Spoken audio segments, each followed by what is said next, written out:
नमस्कार दोस्तों, स्वागत है आप सभी लोगों का मेरे YouTube चैनल पे आने के लिए वापस। और आज हमारे पास बहुत ही खास मेहमान है HDFC म्यूचुअल फंड के senior equity analyst end fund manager mister Nikhil Mathur, जो कि फार्मा और हेल्थ केयर के एक्सपर्ट है। आज हम इनसे फार्मा और हेल्थ केयर सेक्टर की बारीकियां जानने की कोशिश करेंगे। Thank you Nikhil for joining in. Pharma और हेल्थ केयर सेक्टर को आप कैसे अप्रोच करते हैं? आपको क्या बड़ी अपॉर्चुनिटी, मेगा ट्रेंड इस इंडस्ट्री के अंदर दिख रहे हैं? थोड़ा आप प्लीज क्लेरिफाई करिए। Sure. First and foremost thank you कि आपने मेरे को इनवाइट किया अपने फोरम पे to speak on the pharma and health care space. जब हम फार्मा और हेल्थ केयर की बात करते हैं तो यहाँ पे मल्टीपल सेगमेंट्स होते हैं। एक डोमेस्टिक एंगल होता है, डोमेस्टिक में भी फार्मास्यूटिकल्स होता है और हेल्थ केयर सर्विसेज होती हैं। Then we have a big exports opportunity. Exports itself वो play companies are part of that segment via the generics route, via biosimilars, contract manufacturing opportunity route से भी प्ले आउट करती हैं। So many times जो trends होते हैं, जो themes होती हैं, बड़ी थीम्स होती हैं, वो डिपेंड करती है ऑन पर्टिकुलर सेगमेंट एंड सब सेगमेंट। सो पहले हम डोमेस्टिक की बात करते हैं, जो आई थिंक एक बड़ा स्ट्रक्चरल ग्रोथ ड्राइवर है इस इंडस्ट्री के लिए। सो डोमेस्टिक मार्केट इंडिया में हम क्या देख रहे हैं, there are 2 or 3 things which are kind of shaping up which we have seen in last 10-12 years or so। सबसे पहली बात तो जो इंडिया का जो प्राइवेट फाइनल कंजम्पशन एक्सपेंडिचर है, इसमें जो pharma and health care service का जो स्पेंड है फॉर अ हाउस होल्ड, वो इंक्रीज कर रहा है। बड़े सिंपल टर्म्स में अगर 11-12 साल पहले एक हाउस होल्ड 100 रुपीज स्पेंड करता था, तो लगभग 3.5 रुपये का खर्चा होता था pharma and health care services में। ये नंबर आज की डेट पे ऑलमोस्ट 4.6-4.7 रुपीज टच कर रहा है।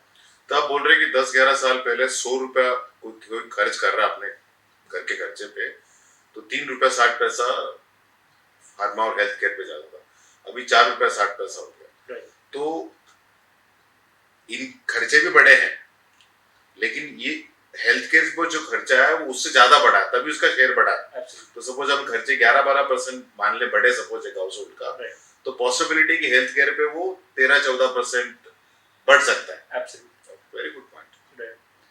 एंड सेकेंडली सर, अगर हम देखें जो rural versus urban population split और जो सप्लाई मैट्रिक्स का जो डिस्पर्जन है, डिविएशन है, वो अभी भी काफ़ी बड़ा डिविएशन है। अगर हम बात करें टीयर 2 एंड बियॉन्ड सिटीज, उसका जो पॉपुलेशन शेयर है कंट्री में, दैट इज अराउंड 66%। बट अगर हम बात करें नंबर ऑफ डॉक्टर्स की, that is 10%, number of pharmacies it is around 25%, and the number of hospital beds around 40%. तो रूरल में 2/3 इंडिया रहती है, right. लेकिन डॉक्टर 10% ही है। right.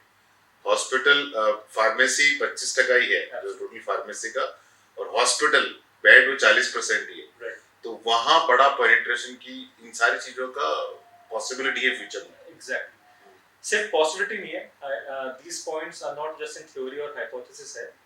जो डेटा हम ट्रैक कर पाते हैं, जैसे कि pharmaceutical sales between urban and rural, तो उसमें हमें ऑलरेडी दिख रहा है कि रूरल शेयर धीरे धीरे इंक्रीज कर रहा है। ठीक बात है। सो आई मीन ये सिर्फ थ्योरी या हाइपोथेसिस नहीं है, we are seeing actual data points. और इसका जो टाइड है, वो 3 जो माइक्रो फैक्टर्स हैं फॉर दिस स्पेस। उसमें पहली बात तो ये है कि जो लाइफस्टाइल डिजीजेस हैं, जैसे कि एक इशू होता है ऑन द डायबिटीज साइड, या हार्ट प्रॉब्लम्स होती हैं, ये तो कार्डियोवास्कुलर डिजीज हो गया, रेस्पिरेटरी डिजीजेस हो गई, राइट, जैसे अस्थमा हो गया या ब्रोंकाइटिस हो गया, ये सारा बिल्कुल सही बोल रहे हैं, बढ़ते जा रहा है। राइट, बढ़ते India actually diabetic capital of the world होते जा रहा है। एब्सोल्युटली, इनका शेयर बढ़ता जा रहा है कंट्री में। बट आई थिंक ये एक थोड़ा ग्रिम डेटा पॉइंट लग सकता है, बट यहाँ पे आई थिंक मैं काउंटर डेटा पॉइंट भी आपको दूंगा कि जो लाइफ एक्सपेक्टेंसी है वो कंट्री की, वो स्टेडीली इंक्रीज करती ही जा रही है। राइट, 60-70 years बैक अगर हमारा average life expectancy as per WHO was around 48-50 years, this is now almost touching 70 years. That's right. So there is perhaps an indication कि जो pharma penetration और health care service penetration country में बढ़ा in the last few decades, that is helping patients to manage their symptoms or their illnesses better than what it was 2-3 decades back. तो आप सही बोल रहे हैं कि एक्चुअली डेफिनेटली ज्यादा लोग ओल्ड एज में ज्यादा होते जाएंगे और dependence on medicine will increase, pharma dependence. लेकिन उसकी वजह से फार्मा हेल्थ केयर में खर्चे बढ़ रहे हैं, लेकिन उसकी वजह से लाइफ एक्सपेक्टेंसी एक्चुअली बढ़ रही है। right. और फार्मा हेल्थ केयर पे खर्चा क्यों कर पा रहे, क्योंकि अपनी इनकम भी बढ़ रही है। राइट, दोनों पॉइंट सही। एब्सोल्युटली। सो मैं इनकम अफोर्डेबिलिटी की बात करूंगा, उससे पहले जस्ट एक डेटा पॉइंट पे और मैं टच अपॉन करना चाहूंगा। जो आपने बात करी कि एजिंग पॉपुलेशन कंट्री में है, हम लोग देखते हैं कि इंडिया यंगेस्ट पॉपुलेशन, उसका हमें एडवांटेज हम बात करते हैं इन वेरियस सेक्टर्स, वो एडवांटेज रहेगा I mean for the forcible how many decades we can think of, but at the same time 1% of population जो है, जो एज हो रहा है, that is also going up. So plus 60 years of age group, the data that we are able to track today, that is around 9% total population. And in next 4-5 years, ये हो जाएगा 13%.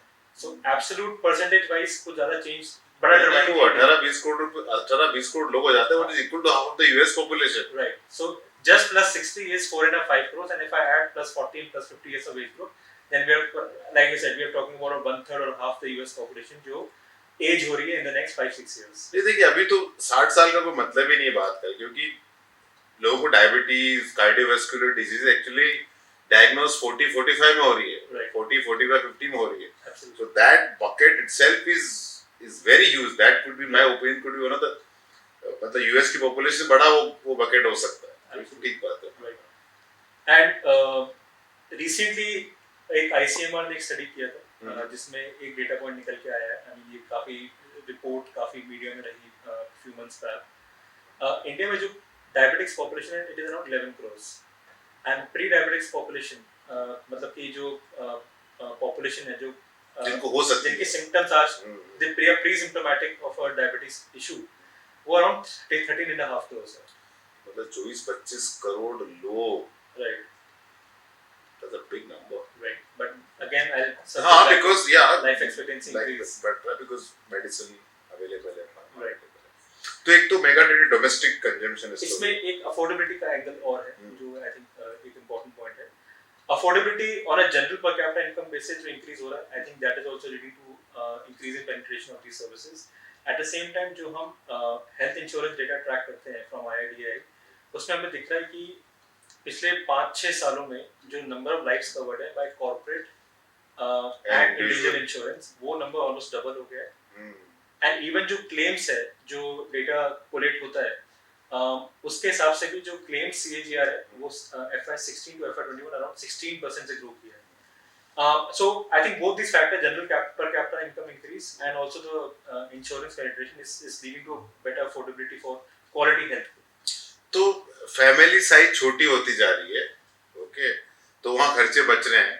और since we are living longer, और ये दीजिए तो खर्चे कहाँ पे जा रहे हैं. Very honestly, if you see the wallet of a typical household, वो इंक्रीमेंटल पैसा एजुकेशन की तरफ जा रहा है या हेल्थ केयर की तरफ जा रहा है. एक्चुअली वो इंट्यूटिवली किससे पूछेंगे तो आप इस बात को वो तो एक तो डोमेस्टिक कंजम्पशन हो गया. Now what is second big trend you see in pharma and health care? Right. So I think जो एक्सपोर्ट्स एक अपॉर्चुनिटी है, वो हिस्टोरिकली रिस्ट्रिक्ट रही है जेनरिक्स पे. राइट. Generics are nothing. जब एक ग्लोबल ड्रग ऑफ पेटेंट जाता है, उसको जब कंपनीज लॉन्च करती हैं, चाहे वो यूएस में हो चाहे यूरोप में हो या इवन इन इंडिया, उसको हम जेनरिक कहते हैं. तो बेसिकली से एक फॉर एग्जांपल लेते हैं Crocin. Crocin is what is paracetamol, ठीक है ना, लेकिन वो क्रोसिन नाम दे दिया उसको, तो पेटेंटेड ड्रग थी. ऑफ पेटेंट होगी तो पैरासिटामोल ड्रग बना के आप बेच सकते हो, तो वो मार्केट बड़ा हो जाता है. ग्लोबली बहुत देशों में वो पैरासिटामोल नाम से बिकता है, इसलिए वहाँ पे जेनरिक कहते हैं. इंडिया में वो क्रोसिन के नाम से बिकता है, तो उसको हम ब्रांडेड जेनरिक कहते हैं. ठीक बात है. तो वो ऑफ पेटेंट काफी ड्रग्स जा रहे हैं. राइट. नहीं, तो जेनरिक्स में आऊंगा मैं, बट आई थिंक जो जेनरिक्स या जो बड़ा ग्रोथ ड्राइवर इंडस्ट्री के लिए वो होता है, वो होने वाला है contract development and manufacturing. Right. थोड़ा एक्सप्लेन करिए क्या है. जो एब्रीवेट किया जाता है एज CDMO. हमने ये काफी सुना है मीडिया में. हाँ, बिल्कुल सुना. CDMO एक बड़ा ट्रेंड है इन वेरियस सेक्टर्स. सो टिपिकली क्या होता है, when a global company it develops a drug, right, उसमें बहुत सारी अनसर्टेनिटीज इन्वॉल्व होती हैं. एक एवरेज ड्रग को डेवलप और लॉन्च करने में 8 से 12 साल लगते हैं. ये बहुत ही बॉलपार्क नंबर है. इससे ज्यादा भी हो सकता है. 2 दशक भी लग जाते हैं कहीं पर. और साथ के साथ जो खर्चा होता है to develop, that can run into billions of dollars as well, not even millions of dollars. ठीक बात है. एंड उसके बाद भी कई बार गारंटी नहीं होती है कि जो ड्रग मार्केट में है या लॉन्च होगा नहीं होगा. लॉन्च हुआ, जो पोस्ट लॉन्च जो प्रॉब्लम्स आती हैं, कई बार सेफ्टी डेटा खराब आता है, तो बहुत बड़ी अनसर्टेनिटी खड़ी हो जाती है for a global company. So global companies क्या करती हैं, they try to outsource either in part और full stages of this drug development life cycle. वो या तो R&D आउटसोर्स कर देंगे, या pre filing development stage outsource कर देंगे, कमर्शियल मैन्युफैक्चरिंग आउटसोर्स कर देंगे, या कभी कभी पूरी पूरी साइकिल पे आउटसोर्स कर देते हैं. सो जिसकी वजह से आई थिंक ये बट वो करेंगे क्यों? वो तो उनके पास इतनी कैपेबिलिटीज है, इतना हिस्टोरिकल लर्निंग है, तो why they will outsource? So- क्योंकि कॉस्ट ज्यादा होगी इसकी वजह से. कॉस्ट एक बड़ा फैक्टर है. एंड सेकेंडली सर कि ये मैं देखता हूँ एक IT सर्विसेज काइंड का मॉडल है. ब्यूरोक्रेसी भी बड़ी बड़ी ऑर्गेनाइजेशन में ब्यूरोक्रेसी भी होती एक है. वो होता है ब्यूरोक्रेसी होती है प्लस IT सर्विस. जैसे इंडिया में जो IT सर्विसेज में जो रेप्लिकेट करता है on a global scale, there is some parallels for this industry with that कि हमारा जो नॉलेज स्कूल है या साइंटिस्ट स्कूल है, तो लाइब्रेरी वो ऑफ ना इंफॉर्मेशन वो है. ड्रग्स डिस्कवरी होगा कि हमारे पास बेटर पेटेंट है, बेटर मार्केटिंग इंफ्रास्ट्रक्चर है, we can sell these drugs at a premium. तो जो मोस्ट डिफिकल्ट फेज है वो आउटसोर्स करो. ये एक्चुअली सर ये बिजनेस B2B रहता है. हाँ. इन द सेंस कि कमर्शलाइजेशन वही कंपनी करेगी, बट आप B2B बेसिस पे डेवलप और मैन्युफैक्चरिंग करेंगे. हाँ, तो समझ गया. एक बड़ी कंपनी जैसे XY फाइजर हो गया, फॉर Right, एडमिनिस्ट्रेशन देते हैं, तो बोलेगा कि मैं इसको आउटसोर्स करता हूँ टिपिकल ड्रग को. Right. My strength lies in my branding and marketing. Absolutely. ये जब हो जाएगा तो इसको मार्केट में मैं उतारूंगा, तो I am able to recover the cost faster than anybody else. Exactly. वही जो आप IT इंडस्ट्री की बात कर रहे हैं, वो और जो हमने देखा FMCG में आउटसोर्सिंग हो गया, वो तो Right. सिंपल टेक्निक है, कुछ बड़ी बात नहीं. Absolutely. So basically this is what you see a big opportunity. Absolutely. And साथ के साथ यूजुअली हम API प्लस CDMO को सेम ब्रेथ में बात करते हैं. API बेसिकली क्या होता है, एक ड्रग एक मेडिसिन का रॉ मटेरियल होता है चूरन होता है, उसको हिंदी में चूरन बोलते हैं बेसिकली. बेसिकली. हाँ हाँ, ठीक है. और उसमें चाइना का डोमिनेंस है, जैसे कि उनका काफी अदर कमोडिटी सेक्टर्स में भी डोमिनेंस है. सो यहाँ पे एक इंडियन गवर्नमेंट एक इम्पोर्टेंट रोल प्ले कर रहा है. मैं आपको एक केस स्टडी देता हूँ, एक एग्जांपल देता हूँ. एक जो भी एंटीबायोटिक्स होते हैं, मेरे ख्याल से कुछ लोगों ने नाम सुना होगा इस ड्रग का, एजिथ्रोमाइसिन या एजिथ्राल, जो जब बैक्टीरियल इन्फेक्शन होता है, एंटीवायरल होता है, तब दिया जाता है. इसका जो ग्लोबल सप्लाई है, RM सप्लाई, जिसको हम पेनिसिलिन भी कहते हैं, that is 100% controlled by China. Now, this is a national security risk for any country. Realizing this, I think Indian government ने जो PLI स्कीम निकाला, उसमें एक कंपनी को अवार्ड मिला है, rather दो कंपनीज को अवार्ड मिला है on this particular project. और जो एक इंडिया की बड़ी कंपनी है, वो ऑलमोस्ट 2000 करोड़ का खर्चा कर रही है to set up a plant for this. Result क्या होगा, in a matter of let's say few months or maybe 1 year, 30% of capacity will come to India for this global API. So point being कि ऐसे ऐसे छोटे छोटे initiatives अगर सरकार लेती रहेगी अगले 5-7 सालों में, so जब इनका सम टोटल होगा, that will improve the competitiveness of Indian companies at a global scale. So while in the API and CDMO space, मैं CDMO पे ज़्यादा पॉजिटिव हूँगा, because उसमें इनोवेटर लेड बिजनेस है, इनोवेशन एंगल है, higher return on capital होता है. ये थोड़ा कमोडिटी होता है API, but if there are companies which can manage this fine balance of API growth plus a large capital allocation towards CDMO, then those companies can emerge to be can grow fairly well in the coming 5-7 years. तो एक हमने देखा है कि domestic, second हमने generic देखा, फिर हमने अपना कॉन्ट्रैक्ट मैन्युफैक्चरिंग देखा. Right. उसके अलावा आपने एक बहुत इंटरेस्टिंग चीज बोला, बायोसिमिलर. उसके बारे में थोड़ा बताइए क्या है ये, काफी लोगों को पता नहीं बायोसिमिलर क्या होता है. Exactly. So historically जो ड्रग्स कंज्यूम किए गए हैं, वो मोर और लेस केमिकल एंटिटीज होते हैं, या केमिकल से बनते हैं. केमिकल से बनते हैं. सो प्रॉब्लम क्या है, दुनिया में जो डिजीजेस हैं, जिनके बीमारियां जिनके सॉल्यूशंस नहीं है, जैसे कि कैंसर केयर में होता है, या जेनेटिक प्रॉब्लम्स होती हैं, इवन वैक्सीन्स, वो नॉर्मल केमिकल रूट से नहीं बनते हैं. The route taken to manufacture drugs and to target these diseases, ये living organism based disease होती हैं. प्रोटीन एक्सट्रैक्ट किए जाते हैं फ्रॉम DNA, उसको फिर कन्वर्ट किया जाता है via scale manufacturing to develop medicinal solutions. So ये एक बायोटेक एंड फार्मा एक बहुत बड़ा ट्रेंड है, जो ऑलरेडी दिख रहा है हमें एट ग्लोबल लेवल, एंड ये कंटिन्यू रहेगा अगले 10-15-20 सालों में. जब एक बायोटेक ड्रग का पेटेंट ऑफ पेटेंट जाता है, तो companies can enter those drugs और उसको एक बायोसिमिलर कहते हैं. जैसे अपना जेनरिक में होता है हाँ. बिल्कुल वैसा ही है. So biosimilar is nothing but a generic equivalent of a global chemical drug. और आपने बहुत इंटरेस्टिंग बात कही थी कि जेनरिक ड्रग्स आप लेते हो तो पूरा ब्लड स्ट्रीम के थ्रू जाता है, आपका पूरा बॉडी डिजीज कितने भी हो Digestive tract से जाता है.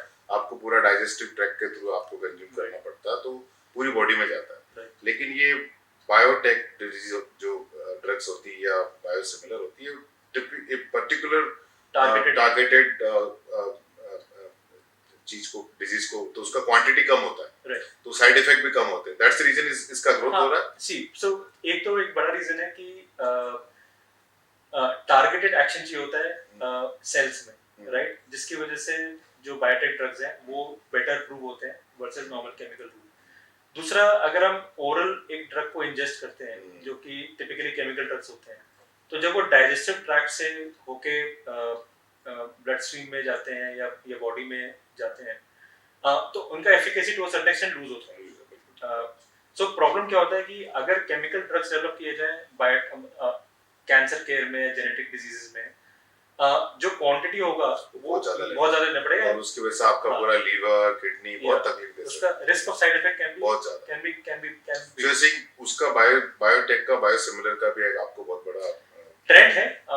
बट इंडिया, आई मीन एक कैवेट में इधर डालना चाहूंगा कि इंडिया में अभी तक कंपनी सक्सेसफुल नहीं हुई है इस स्पेस में. Companies obviously they are investing, some of the companies have invested very heavily in the biosimilar space.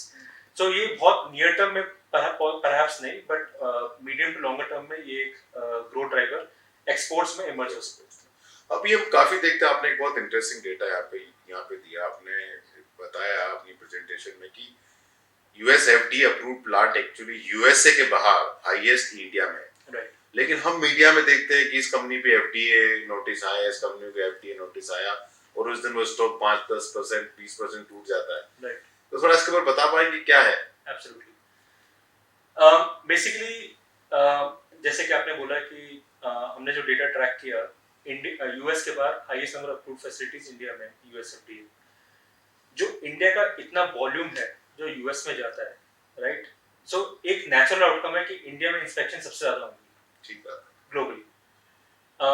And still India का जो वॉल्यूम शेयर है यूएस में, जो डेटा हम ट्रैक कर पाते हैं, वो ऑलमोस्ट 48% है आज के टाइम पे, versus let's say let 20 early 30% 6-7 years back. तो यूएस का जो जेनरिक ड्रग्स बिकता है उसका 48% शेयर इंडिया से बन के जाता है. और ये ट्रेंड बढ़ ही रहा है in spite of all the FDA. जरूरी नहीं है पूरा इंडिया से बनता है. हाँ, मतलब कंपनी से भी प्लांट. हाँ, ठीक है, वो इंडियन कंपनी के प्लांट अफ्रीका में रहेंगे, कहीं और रहेंगे, वहां से बन के जा रहा होगा. But it trend is going up only in spite of all the FDA notices. Right. So what is the story with FDA notices? यहाँ पे क्या हो रहा है कि companies have evolved to live with this risk, in my view.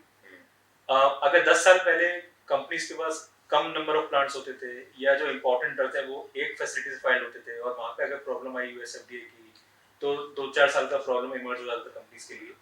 But पिछले 10 साल में कंपनी ने डी-रिस्क किया है, मल्टीपल प्लांट्स डेवलप किए हैं. अब तो सिंगल इंपॉर्टेंट प्रोडक्ट्स कई बार 2-3 फैसिलिटी से भी फाइल किए जाते हैं. सो वो जो रिस्क है वो मैनेजेबल हो गया है. एंड ऑल्सो अगर आप देखें, जब डाउन साइकिल आया था फार्मा का 2015 से, तब से बाकी मार्केट्स का भी जो शेयर है रेवेन्यू मिक्स में वो इंक्रीज हुआ है. अच्छा, जो पहले अफ्रीका में बेचे, रशिया में बेचे हैं, साउथ अमेरिका इंडिया अपने आप में ग्रो किया है. इंडिया भी ग्रो किया है. सो यूएस पे डिपेंडेंसी कम हो गया. हां, यूएस में पूरा तो नहीं गया. हां, ठीक बात है, बट पहले जैसा वो सर्टेन एक्सटेंट कम हो गया. सो दैट्स व्हाई ये जो रिस्क है, मैं बिल्कुल डिनाई नहीं करता हूं, ये रिस्क नहीं है. कंपनी स्पेसिफिक बड़े रिस्क हैं, कुछ कंपनीज में जहां अपॉर्चुनिटी वाला रिस्क तो रहेगा ना. Exactly. So I think risk is more manageable. तो एक हमने देखा कि काफी कंपनीज का मार्केट से ऊपर नीचे, मार्केट प्राइस ऊपर नीचे होता है कि यूएस में क्या रहा उसको देख के. तो वो ट्रेंड क्या दिख रहा है आपको? राइट. सो आई थिंक एक पिछले 8-9 महीने हमने देखा है कि जो यूएस का जो एक नैरेटिव है वो थोड़ा इम्प्रूव दिखा है. टिपिकली क्या होता है कि यूएस का जो प्राइसिंग एनवायरनमेंट रहता है फॉर जेनेरिक्स, वो हमेशा डिफ्लेशनरी एनवायरनमेंट में रहता है. And that is due to competition. And competition can be from Indian large cap companies, Indian small mid company which are emerging, या ग्लोबल कंपनीज की थी। बट पिछले 5-6 महीने में what we have seen is कि जो नंबर ऑफ शॉर्टेजेस यूएस में है वो इंक्रीज हुई है। और हिस्टोरिकली क्या होता है कि जब जब शॉर्टेजेस इंक्रीज करती हैं तो जो प्राइसिंग एनवायरनमेंट है वो थोड़ा इंप्रूव करती है। तो ये बहुत ही सिक्लिकल सेक्टर है। आई मीन मेरे अनुमान के हिसाब से ये कहना बड़ा मुश्किल है कि एक बड़ी पॉजिटिव साइकिल यूएस में आनी चाहिए नहीं आनी चाहिए, ये तो बहुत मुश्किल है कहना। बट जो कंपनी जिनका अर्निंग्स या जिनका ग्रोथ यूएस जनरल डिपेंडेंट भी होता है, आई थिंक वो कंपनीज भी time to time interesting investment opportunities emerge होती रहती हैं। But as investors, as analysts, we have to be very careful what kind of risk we are sitting at जब हम इन companies में position build करते हैं। But I mean, this is a space which at times throws up some interesting opportunities and then बड़े shareholder value बनने की possibility रहती है time to time। एक हमने ये भी देखा है कि जैसे आपको कोई जॉब चेंज करना तो आपको टेस्ट कराना है, मेडिकल टेस्ट, आपको लाइफ इंश्योरेंस लेना है, आपको हेल्थ इंश्योरेंस लेना है, आपको कोई भी डिस्कम्फर्ट हुआ फिजिकली, फीवर हुआ, 4-5 दिन जा नहीं रहा तो we start doing multiple test. तो diagnostic centre, hospital, health insurance, इसमें आपको क्या अपॉर्चुनिटी है? सो बेसिकली आई थिंक जो हमने पहले बात की एक अफोर्डेबिलिटी की, आई थिंक वो एंगल तो श्योरली कंट्री में इम्प्रूव हुआ है, चाहे वो जनरल प्राइवेट इनकम इंक्रीज हो या हेल्थ इंश्योरेंस पेनिट्रेशन हो। सो इसका एक जो बेनिफिट है वो क्वालिटी केयर पे डायरेक्ट हुआ है एंड हॉस्पिटल्स डायरेक्टली बेनिफिट करते हैं। इंडिया में सिर्फ हॉस्पिटलाइजेशन कवर्ड होता है हेल्थ इंश्योरेंस में। जैसे काफ़ी ग्लोबल मार्केट्स चाहे वो यूएस यूरोप हो जहाँ पे डायग्नोस्टिक्स या फार्मेसी इवन डे केयर ये सब भी कवर होते हैं इंश्योरेंस में। इंडिया में वो सब कवर नहीं होता है। सो इंश्योरेंस का जो डायरेक्ट इम्पैक्ट है वो हॉस्पिटल्स पे, हॉस्पिटल्स में हम देख रहे हैं आज के टाइम पे बहुत सी companies almost historically highest occupancies पे हैं। देयर रेवेन्यू पर bed have increased sharply in the last 4-5 years। But at the same time अगर हम डोमेस्टिक फार्मा की बात करें, डायग्नोस्टिक्स की बात करें, अब मैं एग्जांपल लेता हूँ, जैसे रूरल की बात की हमने इनिशियली, अगर आयुष्मान भारत पेनिट्रेट करता है रूरल में या लो इनकम ग्रुप्स में, स्टिल जो हेल्थ केयर अवेयरनेस है that will get a boost and what that can lead two is कि जो क्वालिटी केयर है चाहे वो डायग्नोस्टिक लैब्स की हो या इवन सर्टेन ब्रांडेड ड्रग्स भी हो, जो जेनरलाइजेशन कंट्री में बहुत बात हो रही है but branded drugs won't lose their relevance. तो इन दोनों स्पेसेस में भी I think even retail pharma में आई थिंक एक हाउस होल्ड का एलोकेशन इंक्रीज हो सकता है। So I think health care services also is an opportunity as an investor to look at when we evaluating this entire healthcare and pharmaceutical space। ये आपकी बात सही, क्योंकि अगर फाइनेंशियल लिटरेसी बढ़ती है, बैंक की ब्रांच खुलती है तो एंसिलरी प्रोडक्ट भी बिकते हैं, लिटरेसी बढ़ती है तो बाकी एजुकेशन इंफ्रास्ट्रक्चर में भी ग्रोथ आती है। तो सिमिलरली आयुष्मान भारत में एक बेसिक हाइजीन वाला काम हो गया तो उसके ऊपर थोड़ा सा भी एस्पिरेशन लेवल आएगा तो वो कंजम्पशन की तरफ जाएगा। वो तो हमने हर प्रोडक्ट साइकिल में देखा है। Thank you so much. देखा दोस्तों किस तरह निखिल ने फार्मा और हेल्थ केयर सेक्टर के अंदर मेगा अपॉर्चुनिटी की संभावनाओं को बताया है कि एजिंग पॉपुलेशन है, एक्सपोर्ट पोटेंशियल है, बायोसिमिलर है, कॉन्ट्रैक्ट मैन्युफैक्चरिंग है, रूरल अर्बन डिवाइड है, हायर एक्सपेंडिचर बढ़ रहा है नॉर्मल हाउस होल्ड का हेल्थ केयर के तरफ। तो मेरे हिसाब से ये health care and pharmaceutical Hindustan में एक बहुत बड़ा मेगा ट्रेंड लंबे समय तक उभर के आ सकता है। धन्यवाद। Mutual fund investments are subject to market risks. Read all scheme related documents carefully.